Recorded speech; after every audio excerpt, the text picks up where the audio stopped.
If for some reason you missed out on playing Metal Gear Solid when it was first released 5 years ago, now's your chance. For Metal Gear Solid: The Twin Snakes, Konami teamed up with Silicon Knights and Nintendo to retell one of the most memorable games of all time. And while the game doesn't add much more to the overall experience, that's probably a good thing. Needless to say, if this is your first time around, you're going to be in for one heck of a ride. In short, Metal Gear Solid takes place in the very near future, with Solid Snake being called out of retirement to stop a group of genetically enhanced terrorists, save a couple of hostages, and of course destroy a gigantic walking battle tank that goes by the name of Metal Gear. It's a story filled with more twists and turns than you could possibly imagine, but if you've played the game before, you know exactly what's going to happen, as virtually nothing has been changed. In addition to the story being identical to Metal Gear Solid, the rest of the game also stays true to the source material. Level layouts, enemy placement, and boss fights are almost exactly how you'd remember them. The game even plays pretty much the same.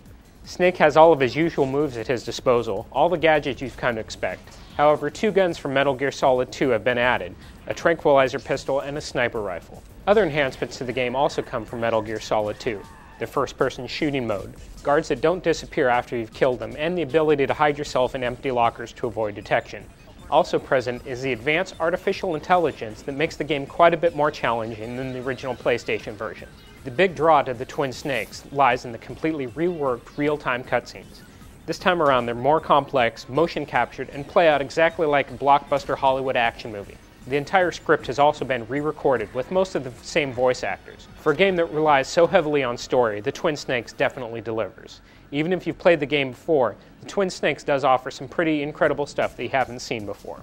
Graphically, the Twin Snakes looks pretty stunning, especially compared to the original, which really hasn't aged all that well. Visually, the game is on par with Metal Gear Solid 2, and definitely ranks among one of the best-looking GameCube games. One thing the Twin Snakes doesn't have is much replay value. Aside from collecting dog tags from random soldiers, a boss survival mode, and a full 3D briefing mode, there isn't much in the way of extras to bring you back to the game again and again. There's no doubt that Twin Snakes is a great game on its own merits. It marries the better graphics and more entertaining gameplay from Metal Gear Solid 2 with the tighter, more intriguing storyline from the original Metal Gear Solid. If you've never played Metal Gear Solid before, here's your chance to experience a truly great game for the first time. If you have, here's your chance to experience it again, better than ever.